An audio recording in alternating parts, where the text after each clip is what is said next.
Alright. Studio de Robinho it is.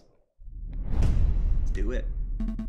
So, this is the studio of the famous photographer. Shall we knock? Wait, there's a note on the door. The magnificent and marvelous artist, Monsieur Robitio de Robinho, is currently out on an artistic expedition.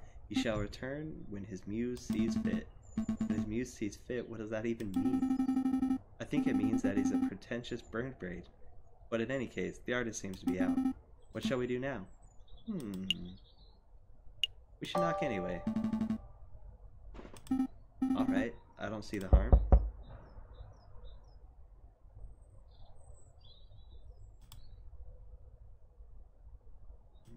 Nope, it doesn't look like he's in, Falcon. Alright, let's go.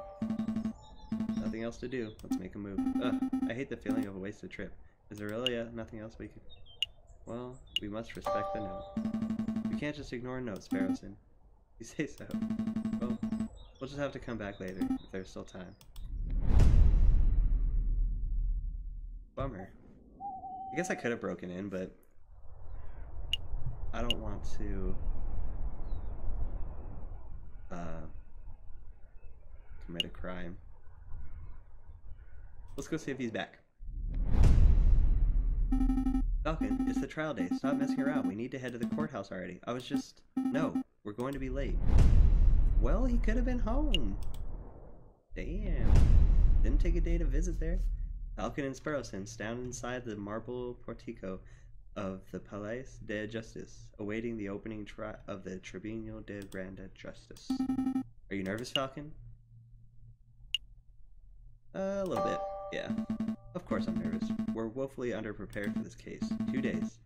We only had 2 days to prepare. How are we expected to get anything done in that time frame? Calm your feathers, Falcon. We can do this. Monsieur Falcon, Petite Sparrowson, is there anything you need me to do? No, we've got a handle on things. Falcon was just telling me how confident he was feeling about your case. That's wonderful. I just know you two will pull through. Let's move it along, fellas. I'll be watching you from inside. Do your best for me, Monsieur Falcon. We will. Are we ready? Yeah, we're ready. The answer is no, we're not ready. Alright, let's see how this goes. Alright, settle down everyone, settle down. Is everybody here? JJ Falcon present. The defense is ready, Your Honor. Rupert Robington present. The ready is prosecution, Your Honor. Oh, darn, that's not it. Oh gosh, where are my notes? Ha, I knew it. Knew what? Rupert and I went to Paris Law School together. He was in all of my classes. Oh, was he smart? No, he always scored the second word marks in the class. I can only assume that he fumbled for the final exams on the luck of his 2 rabbit speed.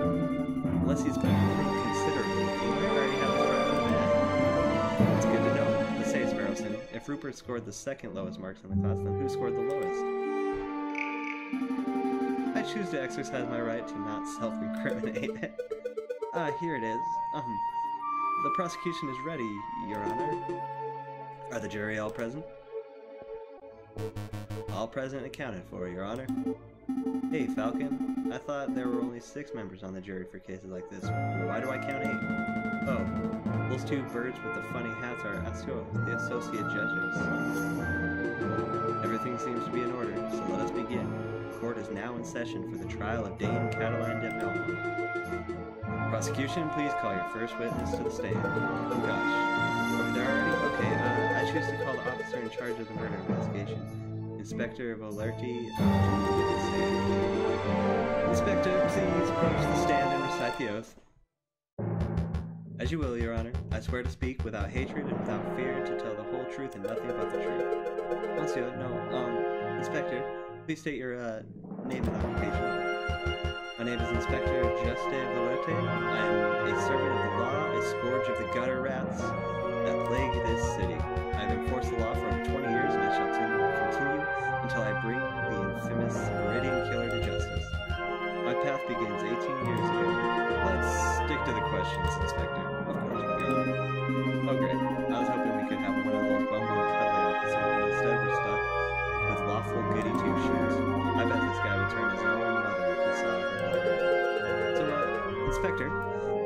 that you are the lead investigator on this case? That is correct.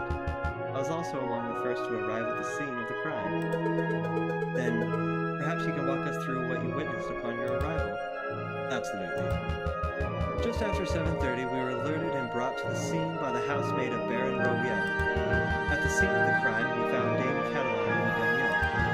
She was standing over the corpse of Monsieur Grimley, with his blood on her paws. That sounds like a bullshit case. No more questions, Your Honor.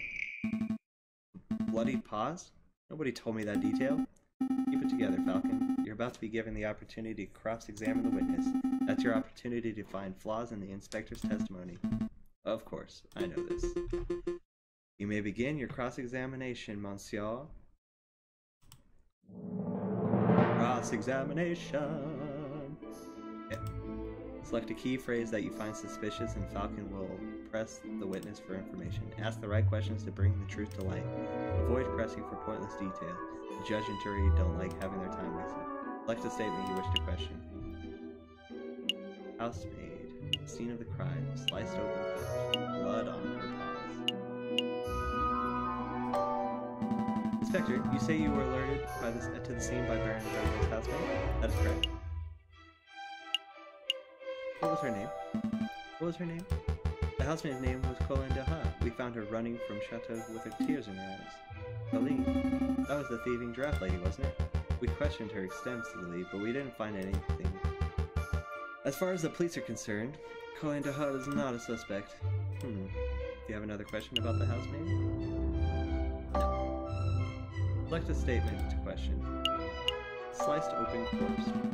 I would like to ask about the corpse of Monsieur Grimley. Go on. Tell me about the slash. Inspector, could you describe the cut on Monsieur Grimley's corpse? Certainly. It was a single vertical slash.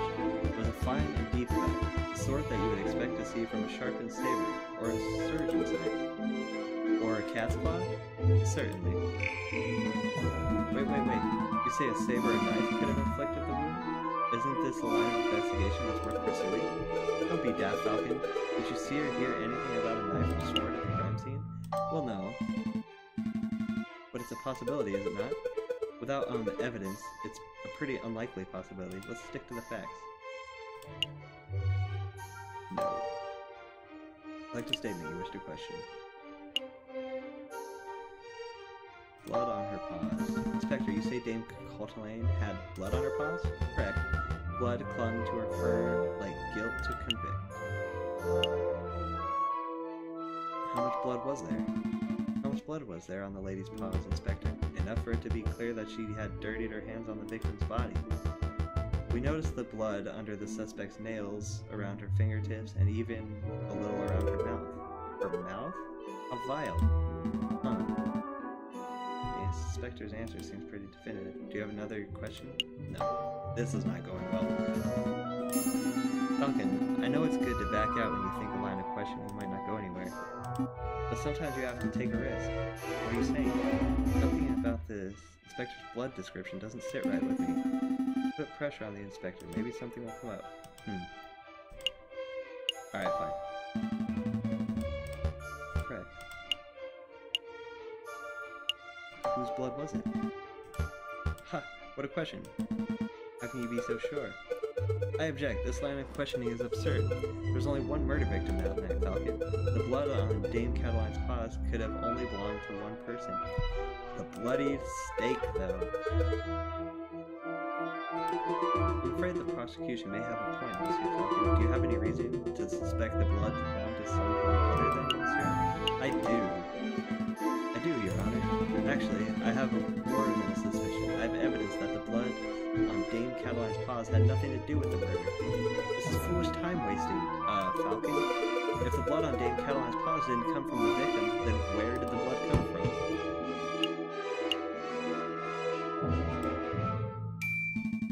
On the evening of the murder, Dame Cataline ate a bloody rare steak. Is this true, Monsieur Rabington? Well, in a matter of speaking, I suppose steak may have been on the menu. An inspector, would you acknowledge that the possibility that the blood on the lady's paws did not belong to the victim but to the steak? Well, wait, don't answer. It is a possibility. No! Ah, intriguing. Pretty convincing. You gained a little favor with the jury. So, Inspector, Bolarty, is it possible that you arrested an innocent bystander simply for being a messy eater? Now hold on just 1 minute, Falcon. You are looking over something quite crucial. Dame Cataline is an elegant Bourgeois kitten. She was no doubt brought up with flawless etiquette and perfect table manners. At the banquet, she would have eaten the steak with a fork in her left hand and a knife in her right, like any proper civilized animal. How could she possibly gotten blood on her paws with such good manners? Oh, that is a good question. Or at least would be under any ordinary dinner banquet. But as it happens, something was missing from that particular banquet. Something that forced Dame Cataline to eat with her paws. Missing silverware. Dame Cataline was forced to eat steak with her paws because the silverware of the household had been previously stolen. Stolen? I don't recall any mention of that in the police report. We weren't aware of anything missing from Morgille's residence when we were performing the initial investigation. But as it happened, Baron Regio approached us about the very subject last night. Ah. Innocent perhaps? What a twist. You gained a little favor with the jury. What is the meaning of all this? Bloody steak? Misplaced silverware? Inspector, was your investigation so lax that you overlooked these basic facts in your initial report? Lax? My investigation? Judge, I assure you I am the most thorough investigative officer on the force. Then it is amazing that the Parisian police managed to solve any crimes at all. I agree. Oh dear. Be on your way, Inspector. Perhaps do a little investigating. Perhaps do a little inspecting for your next case. Fine, so be it. Messieurs, until next time. Prosecutor, I trust your next witness is ready? Yes, of course. Your Honor. I call upon, let's see, Monsieur Robito Robinio, the, photographer who attended the banquet on the night of the murder. Monsieur, please approach the stand and recite the oath. How does it go? I swear to speak without hatred and without fear, to tell the whole truth and nothing but the truth. It's a little cliché, to be perfectly honest. Could the witness please introduce himself to the court record? As if anybody in this courtroom does not immediately recognize me. I am the great Monsieur Robito Robinio, cutting-edge photographer and visionary. I don't just take people's pictures, I capture their very essence. You may have seen my works in hit magazines, Le Brun or Sechotte. I can send you tweets if you like. What on earth is a tweet? Bird-to-bird communication. Come on, Falcons, it's 19th century. Get with the times already. Yes, your works are very, impressive, Monsieur. Let's get down to business. Could you tell us your activities were on the night of the murder? Very well.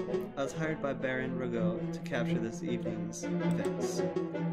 I arrived at 7 in the evening. I pointed my camera and captured the beauty of the banquet in one fantastic photograph. Then I billed the Baron and left, like a true artist. And with regard to the photograph itself, who did you photograph? I thought you might ask. I brought a copy so that you could see it all for yourself. Oh, very good. Let's take a closer look. My word, that is an exquisite picture, isn't it? Let's see, who do we have here? In the middle, we see the Baron, the lion who hosted the event. On the left, we see Songyo Potoa, the father of the defendant, Kim Catalan. And finally, we see the housemaid, Pauline, who I suspect may have snuck into the picture uninvited. As you can see, two people are clearly absent from the photograph. The first is the victim, Monsieur Grenouille. The second is the defendant, Dame Cataline Demot. Suspicious, wouldn't you agree? Just a moment, Monsieur. This proves nothing. So the defendant and the victim were not photographed with the others. That doesn't mean they were in the garden together at that point. Lord your horse, says Falcon. I'm not done yet. The prosecution may continue. Behind the photograph, subjects We see a wall clock with the time at 7:30. Wait a minute. Now, why is that time significant? Well, as Inspector Valenti told us earlier, that was the exact time the murder took place. You see, Falcon? Every suspect has an alibi at the time of the murder, save for Dame Caroline herself. Falcon, something is fishy. In the jail cell, Dame Caroline told us that she was present when the photograph took place, but I don't see her in Robinho's photograph. That's true, but I can't use Dame Caroline's testimony as evidence. It has too little weight. If I want to prove that Monsieur Robinho's photograph is not a valid piece of evidence, I will have to dish out evidence of my own. Your Honor, I would like to cross-examine the witness. Very well, the defense may proceed. Humph. It's a waste of time, if you ask me. Photographs are rock-solid evidence. Select a statement you wish to question.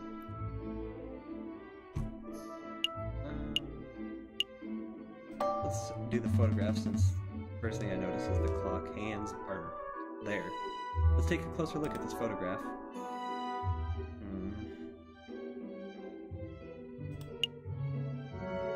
I see a mistake in the photograph. Just to clarify, Monsieur Robinho, photographs are a direct reflection of reality, are they not?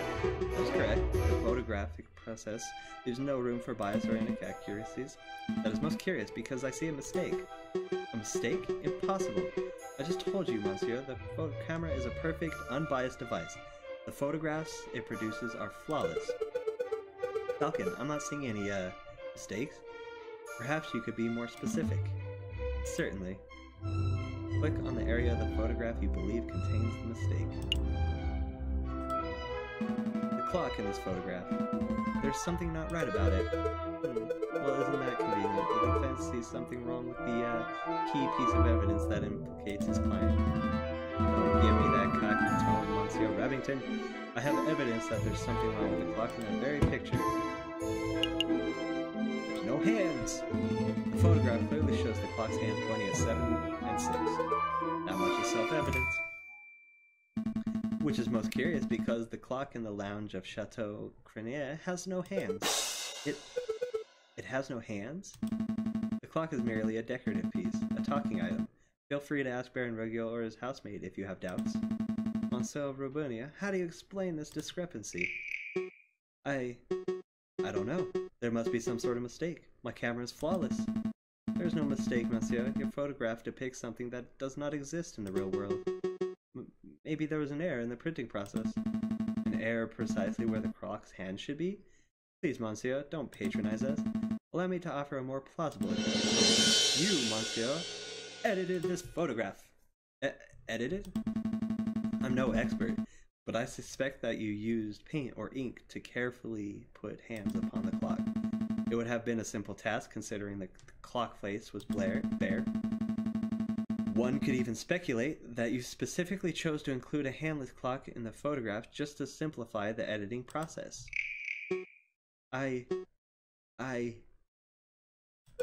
Falcon, your reasoning is absurd. Why would the witness do such a thing? Is it obvious? Not obvious? By showing the photograph to have taken place at precisely 7:30, it clears all the photograph subjects of suspicion. In other words, Monsieur created a perfect alibi. Of course, this raises further questions. Who is the witness protecting, and why? Was Monsieur Robinho coerced, bribed, threatened? Enough, silence. Let's hear some answers, Monsieur. Fine, you've got me. I'm guilty. I did it all. You did it? You're confessing to the murder of Monsieur Grenouille? What? No. I have no idea who killed the frog. I'm just admitting that I am guilty of producing fraudulent photographs. I was ordered to make changes to the printed photographs, and yes, that included adding hands to the clock. You were ordered? By whom? I dare not say. Monsieur Robinho, I strongly advise you to answer the defense's questions. You have pledged to speak without fear, after all. With respect, Judge, I fear his claws more than I fear the punishment of the justice system. I shall name no names. His claws? Did you hear that, Falcon? That is most unfortunate. Monsieur Robinho, we cannot and shall not torture names out of you. We don't live under the ancient Ancien regime, after all. But since you have admitted to falsifying evidence, then we cannot keep you on the stand as a witness. Take your leave. You shall be charged with perjury in due course. I can't protest. That's the least I deserve for my failure as an artist. Good day, messieurs. Ooh. So the clock's hands were painted on. So what? Doesn't matter. The photograph still depicts Dame Cataline as absent close to the time of the murder. That's significant. Don't be dense, monsieur. If the photograph is not completely genuine, then it cannot be considered reliable evidence. Why not? It's still a portrayal of the night's events. Because if we accept that one part of the picture was edited, then we must accept the possibility that other parts were too. It is possible that Dame Cataline was painted out. Even worse, it is possible that another person was painted in. We know that the witness was trying to cover for someone, so all possibilities must be accounted for. What are you saying, Falcon?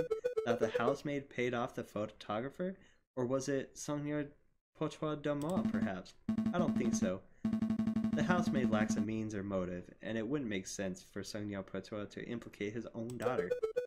Well, surely you're not suggesting that the honest and beloved Baron Rogueau deliberately tried to frame Dame Cataline? Because that would be the most outlandish theory yet. The Baron is a pillar of our community. He would never do such a thing. Monsieur Remington, I'm not here to throw accusations. That's the job of you, the prosecutor, however. Mayhaps I should offer my opinion. Baron, it's not, time for your witness testimony yet. So you would think, prosecutor, and yet I see my good reputation getting tarnished by your incompetence. Incompetence? Indeed. Let us proceed with witness questioning. Is that fine with you, Judge? Yes, I suppose that's fine. Very good. And I trust that the defense has no objections? No, no objections here. Fantastic. Oh, but before I forget, I pledge to speak without fear and prejudice, etc., etc. Now, prosecutor, ask me about what I witnessed over the course of the evening. Oh, okay. Baron, on the night of the initial dinner went magnificently. When the photographer arrived, Monsieur Grandway left to visit the garden. Dame Cataline followed behind him moments later. Seigneur Poitras, Monsieur Robinho, and myself were engaged in conversation, so we paid her no mind. After the photographer had left, my housemaid left to go find Monsieur Grandway and Dame Cataline. That would be when I heard her cry for help. Thank you, Baron. I think we all know the story from there. I would like to cross-examine the witness. Do you doubt my integrity, Garçon? I'm just here to uncover the truth, Baron. Very well then. Hit me with your best shot. Let us establish with absolute certainty that I, Baron Rogueau, am an honest man. The defense may proceed with cross-examination. So intense. Select a statement to question. The dinner went magnificently. Monsieur Gwenway will have to visit the garden. My housemaid discovered. Let's do this. Baron Rogueau, I have a couple of questions about your housemaid, Colleen Daha. Does she smoke? Well, that question came out of the left field. Definitely not. Mademoiselle detests the smell of tobacco. I see. Putting together a bigger picture, are we? I think so. The pieces are slowly falling into place.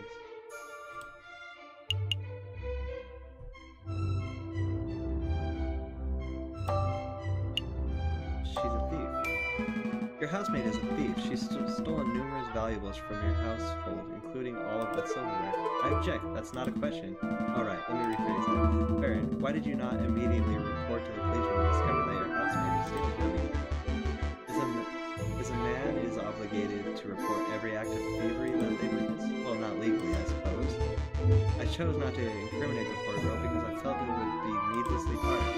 I know letting a criminal run loose is a foreign concept to many of you lawyer types, but I'm sure you understand the concept of mercy. You have another question about the housemaid? No. Select a statement you wish. Let's do the garden, since there was a cigarette butt there. Baron, we saw the murder scene, your garden, Forest Hills. When was the last time you visited? When was the last time you ventured into your own garden? As it happens, I have quite serious allergies. I haven't been in my garden for years. Years, you say? Indeed. That's not right. Baron, I do not wish to call you a liar, but that claim does not hold up to scrutiny. Oh, and why is that? Because we have hard evidence that you have visited the garden recently. Balderdash, my word is gold. Show the court the so-called hard evidence that I've been in my garden. About your cigar, punk? This was found in your garden. To be specific, it was found inside the fountain basin. Right beside where the murder occurred. A cigar butt? That could belong to, anybody. And, prosecutor, please shut your mouth. I can speak for myself. Oh, okay, sorry, Baron. That is indeed the red eminence of one of my cigars, but I must apologize, Monsieur Falcon, for I misunderstood your initial question. You see, prior to the banquet, I hadn't visited my own garden in years, but naturally, after hearing the housemaid's cry for help on the evening of the murder, I rushed outside. I was shocked and disgusted by what I saw. That must have been when I dropped my half-smoked cigar in the fountain basin. You see, Falcon, there's a perfectly reasonable explanation. I would find that believable if the cigar was casually discarded, but as it happens, the cigar butt was found in the fountain's upper basin, a location that could only be accessed with great inconvenience and a little paddling. The cigar butt was not dropped, it was deliberately hidden. There are any number of possible explanations, are there? Because I can only think of one. That is, that you, Baron, deliberately hid your cigar butt to disguise your own illicit activities. Did I now? And what illicit activities would that be? You want me to spell it out? Fine. Let's put everything on the table. You, Baron, murdered Monsieur. That is what you were trying to keep hidden. Directly accusing me of murder? How shamelessly brazen. That is a ludicrous accusation, Falcon. The Baron is an upstanding citizen of the highest order. Your allegation is baseless. You have no evidence, no, means, motive, or opportunity. No evidence. Encounter, Monsieur. Every piece of evidence points to the Baron Radio as the monster certainly had the means. His lion claws are as sharp as a surgeon's blade. Gutting a frog belly would be trivial to him. Even Monsieur Robinho confessed just moments ago that he feared his claws. Ridiculous. I would never threaten any violence. The Baron had at least 10,000 francs worth of money. By removing a business partner, the Baron's share of the railway company increased before he had. This is preposterous. Finally, the Baron had an opportunity. No, he crashed the company. He arranged a small banquet, buried the slice of his guests, his silverware, and yet he served steak. And that necessitates good cutlery. Why? Easily influenced photographer staged a very specific picture in order to build a perfect alibi for himself. Photographing the guest in front of a Hamlet's clock to make for easy editing is quite an ingenious plan, it must be said. Prosecutor, are you just gonna sit there and let this slanderous yarn go uncontested? Say something. Object! Oh, you're pitifully useless. After executing the murder, the Baron found himself still holding a single piece of incriminating evidence, his finished cigar. He knew that leaving it at the crime scene would raise suspicion, but he didn't have time to properly dispose of it. So out of desperation, he threw it into his mouth, out of sight of his guests and any snooping police. I imagine the Baron was hoping to implicate Signor Potter de Mille, since that would ensure total control over his railway company. Alas, Dame Cataline was the first to happen upon the crime scene. So Baron, this is an outrage. Judge, I demand that you disbar this railway union. No, there is only one outrage here. That is, that a man like yourself is able to abuse himself in the status of frame an innocent girl for murder.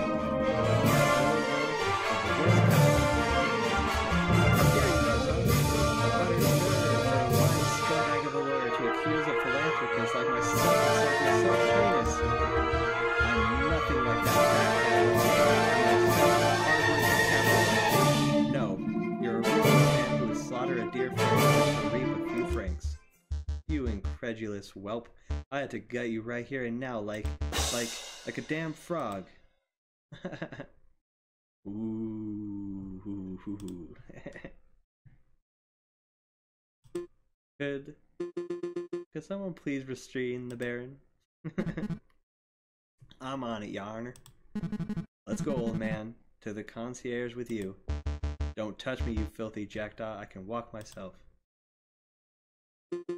This is quite a turn of events. Does the prosecution have anything to add? Well, in a matter of, speaking, well, to be honest, no. Then I shall now confer with the members of the jury to come to a decision. I ask that the animals of the court please be patient in this time. Falcon, that was pretty incredible. Thank you. I just hope it was enough. What do you mean? You just proved Cataline's innocence. We'll get a not guilty verdict for sure. Frozen, I think you've misunderstood something important about the justice system. What's that? I haven't proved anything. As lawyers, we can deal in proofs. It's just not possible. All we can do is organize the evidence and convincingly explain what it suggests. I haven't proved Dame Cataline's innocence. All I've done is demonstrate that there is a significant possibility that she is not guilty. I'm not sure that I understand the difference.